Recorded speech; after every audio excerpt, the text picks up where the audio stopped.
So, okay. This video is a discussion of the game Undertale. It's available at the creator's website, as well as Steam, for only $10. This video isn't an advertisement, it isn't a teaser, and it sure as hell isn't spoiler-free. If you haven't played Undertale yet, play it. Just play it. Seriously, like, I'm not the kind of guy who normally cares about spoilers, you know. It was Earth all along, Bruce Willis is a ghost, Harry is a Horcrux, whatever. But this game? Like, this game? Why lessen its impact just for the sake of watching a video about it on YouTube? You're only making the game, as well as this video, less interesting by not experiencing it first. So if you haven't played through it yet, and find yourselves a little intrigued by this video, go ahead and bookmark this for later, and start being a patron of the arts. Come on, he's got a demo for it and everything. You're on YouTube, I know you're not doing anything productive right now. It's not a long game, just go. Alright then, warning made, conscience cleared. Let's do a little recap, on the off chance that some of you watching are completely determined to ruin your game experience. Simply put, Undertale is a role-playing game where you don't have to hurt anyone. Its central game mechanic merges the traditional turn-based combat of RPGs with bullet hell sections, keeping players on their toes both during and outside of their turn. You can hurt enemies with standard attack sections, or you can act, interacting with foes in a non-violent manner. Talk with them, flirt with them, hug them, unhug them, flex, and with a little luck and determination, they'll end up liking you. Fight over. There are three basic ways in which the game can be played: the neutral, genocide, and pacifist routes, which can be respectively summed up as: you're boring, but that's okay; you're a bastard, and I hope you're proud of what you've done; and you're a weenie. That's beautiful. Starting out, it's easy enough to see the game's pacifist elements as a fun little gimmick. Cute little indie game, don't gotta hurt nobody, have a good time, right? Wrong! There's a reason this game's been getting all kinds of praise from even the harshest critics. Despite the fact that it sells its non-violent mechanics, the game's story manages to accommodate pretty much any playstyle, while still staying on message. It's got creative gameplay, a rich, intricately plotted story, it has secrets packed into it so tightly that they leak out of the game's friggin' code, and it all comes together into one of the most immersive experiences to come out in a long, long time. Even zero punctuation teared up at the ending. Enough said.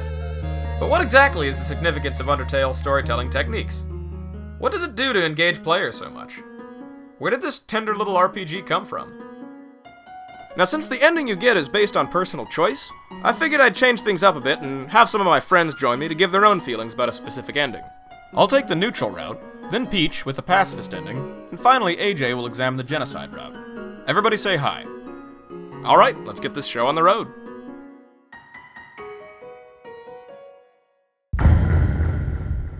Now this route right here is much trickier to approach than the other two, which is why we figured we'd get it out of the way first. It is defined not so much by what the player does, but rather what the player doesn't do. You didn't spare all the monsters, but at the same time, you didn't murder every single NPC you could get your hands on either. It's the one route that virtually everyone who picks up the game plays through it first, and unlike the other two, it doesn't quite tie up all the loose ends of the story. With that in mind, it's easy enough to think of the neutral route as the awkward middle child, the uncomfortable gray area of morality systems in games these days that muddies the story's tone, atmosphere, and overall message. Makes sense, right? Wrong again. This is where the game's message speaks most clearly, where its gameplay and story elements combine most seamlessly. Quickest way to understand the neutral route's brilliance is to recognize that unlike the pacifist or genocide route, it's not one ending, but several endings. Each decision you make along your way to your confrontation with Asgore can alter what kind of endgame message you have.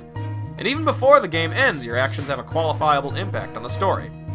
Out of the countless possibilities that the game provides for, you can have Papyrus become the leader of the Underground, you can have Metaton take over, and Natch, you can have a small white dog take control of the Underground, which is actually one of the better possible endings. Toby, are we getting a little political here? The game will mention if you never ate anything, if you never took off your bandage, if you never saved, and in a more general sense, it'll hold you accountable for every life you've taken up until the end, quantifying this value directly with your level and EXP. Fans even came up with a flowchart for all the possible neutral routes, which I can only assume is accurate because I couldn't really understand the damn thing. Okay, so you didn't kill any monsters, but then you didn't date Alphys, and you never... What? What? It's just a bunch of boxes and arrows, and I don't know. It's clear the neutral route has a lot of thought put into it, and its flexibility ensures that your own ending feels relevant to you. Pretty cool, huh? But John, you say, that's nothing new. The Fallout series has provided players with tailor-made endings since '97. And what game doesn't provide consequences to player action? Isn't that what makes it, you know, a game? Well, we're getting a little ahead of ourselves here. So let's rewind a second and touch upon a comment I made earlier. Anyone who plays Undertale for the first time is virtually guaranteed to get the neutral ending first. And while most players might be familiar with morality mechanics in today's games, and some might even have an understanding of Undertale's ending system, they do not know right off the bat just what kind of consequences their actions might have. Only until after your first time with Undertale do you get to appreciate what your playstyle means in the context of the game itself. And that, right there, is what makes the neutral ending so fucking brilliant. My own example. On my very first playthrough, I casually killed a couple enemies in the roof. Fighting was an option, and as someone who'd played a lot of RPGs throughout his life, it satisfied my innate hunger for EXP and gold. But as soon as I had reached the fight with Toriel, all of that changed. This compassionate, tender character who had been my only real friend in the game up to that point, and now I'm forced to fight her? How could I? She saved me from Flowey. She made me butterscotch pie. She's Goat Mom. I love Goat Mom. And so when I chose to spare her, even as she tried to kill me, it felt like one of the smoothest and most natural decisions I'd ever made in a video game. It translated my own intentions and feelings flawlessly into the world of Undertale. The game wasn't just making me be a good guy, or just arbitrarily giving me the title of good guy based off of a surface-level assessment of my actions. I wanted to be good. It let me learn the value of life by my own actions. I wasn't going to let any other NPC come to harm by my hand, and I didn't need a statistic or a cheap label say-so to tell me. I was doing it for them. I was doing it for her. We're doing it for Goat Mom! So that, in my opinion, is how games ought to bring players into their stories. You don't read Undertale, and you don't watch Undertale. You play it. Put it to you this way. Would Undertale's story be anywhere near as fun, engaging, and creative if you were never given the option to hurt anyone? Hell no. Both the pacifist and the genocide routes are all the more enjoyable because the other option exists. And the neutral ending, like the ruined section itself, acts as a springboard to the two other routes, informing your decision of how you want to play through Undertale.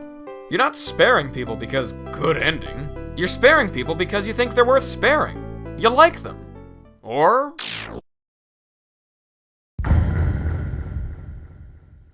Hi all. So the neutral route segues pretty smoothly into most pacifist runs, and since that's how my playthrough started, I wanted to start right at my fight with Asgore in the neutral route. I was always determined not to hurt anyone when I first started playing. Of course I had to get tricked in the Toriel fight. But even if I had wanted to kill any of the monsters, it's at the Asgore fight that the game is practically begging you to be a good guy, where it gives you the simple choice of either killing or sparing Goat Dad, and you're pretty much guaranteed to pick Mercy. After that, you get to the Flowey fight, which, by the way, let me just say, ugh. And once that's all done, you're given the same choice that you had with Asgore, and since being a goody two-shoes has gotten me that far, I chose Mercy yet again, which eventually leads to Flowey explaining how to get the pacifist ending. So one reset later and I'm on the way back to being a true pacifist. Now, if I'm being perfectly honest, I have to admit that compared to my original pacifist playthrough, not very much has changed. Everybody's still here. Still goofy Papyrus, still nerdy Alphys, and so on. Probably the biggest difference here is that the game continues to remind me of my previous playthrough. Great. Way to remind me of how I accidentally killed Toriel, and that she still remembers my favorite flavor, even after I murdered her. God damn it. Of course, another thing that's a much bigger part of the pacifist run than the neutral routes are the dates. Yes, a heartfelt turn-based RPG with minimalist graphics and dating sims. I swear Toby Fox was making every effort to make his game as unappealing to the mainstream as possible. But fuck that noise, I want to date a skeleton! Joking aside, it was during my dates that I started to think about just what kind of play experience I would have without them. Like, what if I got sick of Papyrus' shenanigans and just murked him? No dates, no phone calls, no visits from Sans. It occurred to me how lonely the game would be without all of these moments that the characters provide. And after hearing the entirety of the underground story before my first fight with Asgore, well, It was like sparing them wasn't just a chance for me to be nice, but also the opportunity to know more about the game's world. And this feeling came to a head after my painfully relatable day with Alphys. First of all, creepy. Given that the very last thing I did before entering this place was play matchmaker for a Genki Girl Fish Night and Weeaboo Dinosaur Lisa Simpson, the True Labs music, its color palette, and its overall atmosphere was a bit of a change of pace. But more importantly, I felt like I was looking behind the curtain of Undertale, getting to see its dark interior that the game's neutral rat had managed to cover up. In fact, after I got past the initial spoopiness, the True Lab started to feel more like a museum, showcasing all the little secrets that the game had been keeping from me up to this point. It was all starting to come together, and that was right when I got sent up to fight Asgore one last time. Oh look! Guess whose ass I'm gonna have to whoop again? I'm a pacifist. I don't want to have to hurt anybody. Huh? It's Toriel. You came for me. And Undyne's here. And Papyrus and Sans. And all of my friends. It looks like things have finally been... What? No. No! You promised me! They're my friends! The power of friendship can defeat anything! Or maybe it can't. But then it does! I know these people! They love me! And I love them! And we all love you! So fuck you! I'm not dying! There we go. Closure. Yeah. So after all that, I gotta wonder, what makes the pacifist ending work? The answer is actually pretty simple. Story. In the final moments of the game, you're provided with reasons for why the Underground is the place that it is, and the extent of your impact on the game's world. It answers a lot of questions, but it also raises a number of them too. I can't speak for everyone's play experience, but for me, this is where I was the most curious about Undertale's world. There's so much more of a context to this place. What am I missing out on? The game's loose ends at this point, along with Flowey's hints, make them doing a pacifist run seem like the only solid way to learn more about the game's world. And it might seem obvious to say that the reward for a pacifist approach is exposition, like, duh, of course you're gonna get more information out of characters if they're alive. But the game makes being a pacifist go beyond simply not hurting anyone. When you're forced to find ways to get out of battles without killing, the combat stops being about reflexes or stats, but instead focuses on who you're interacting with, and what connection these characters have to the rest of the game. Like, think about it. How do you succeed in battles during the Pacifist Run? You have to learn how to make the characters like you. It's like you literally have to care about them in order to win. In fact, isn't that exactly what you have to do in the Azrael fight? Using all the little memories and experiences that you shared with them in order to save them as well as Goat Bro? To sum all of that up, the pacifist ending is where Undertale seems to focus on its overall narrative the most. If everybody's alive, the whole story's there. So this begs a pretty grim question. What if everybody wasn't alive?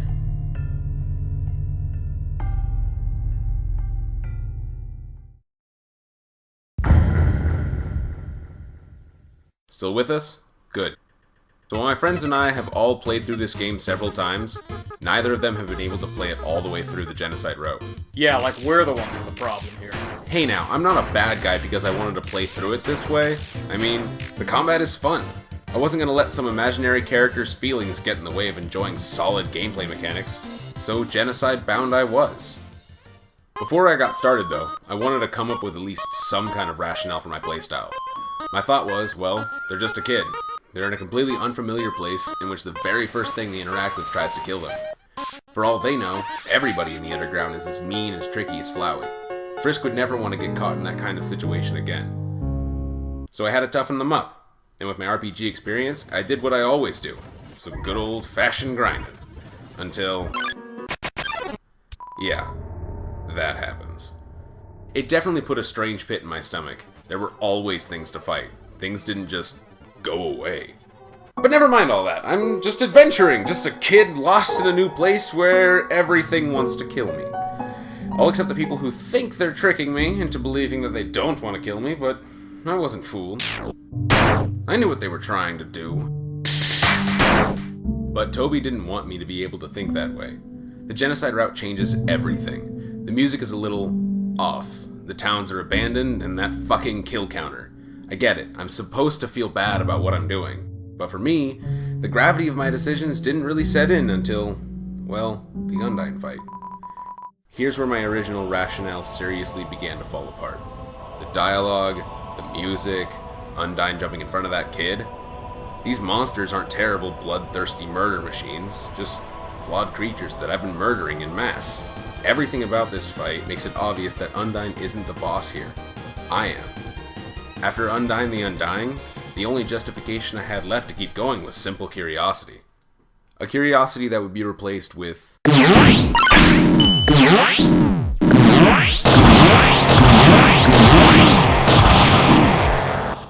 this guy.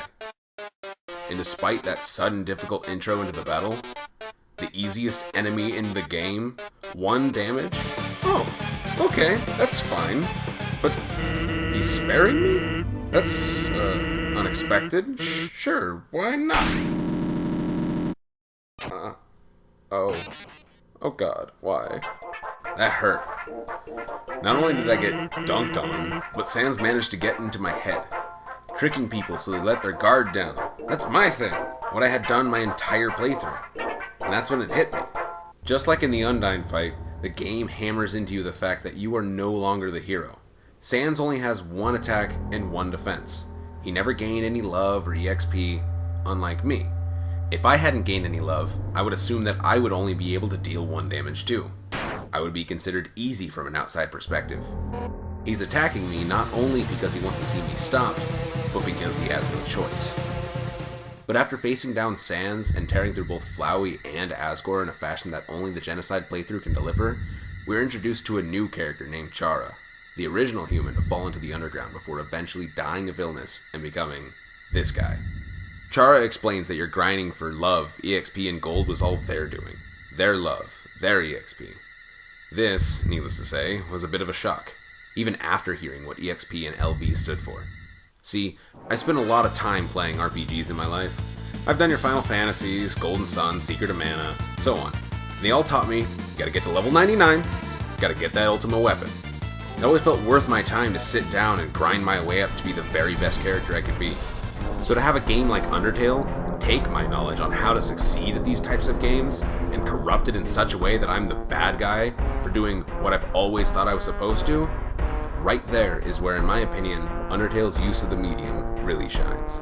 This entire review, we've been talking about how Undertale exceeds in taking gameplay and story and making them into a single entity.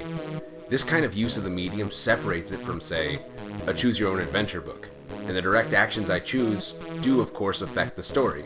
I mean, like John said. Isn't that what makes it, a game? The effects of what you've done are visible as early on as Snowden, lasting through the game and even into future playthroughs if you've done a genocide and did a true reset. The feeling of being alone in this world is felt throughout the entire route. It's a stark contrast from the lively and populated environments of the Pacifist playthrough. And to make matters worse, no one's there to explain this to you. There's no dialogue box that warns you that you've started down some terrible path. By doing what in most RPGs is almost necessary to survive and thrive, you've been tricked. You're not surviving, you're conquering. The Genocide route only starts by playing the game like a traditional RPG, but it promptly forgoes the normal difficulty curve of these games to emphasize the pointlessness of your killings. The only time the game ramps up the challenge is in the Sans and Undyne fight, where it's clear that you're the antagonist, not them. Apart from that, every other battle is easy, perhaps even child's play. You've been harboring this evil that's present in the underworld. You've essentially become Chara, the main character. Get it? In the beginning of Undertale, it makes it clear that it's not your typical RPG. But of course, for the typical RPG player, who has time to read all that boring text?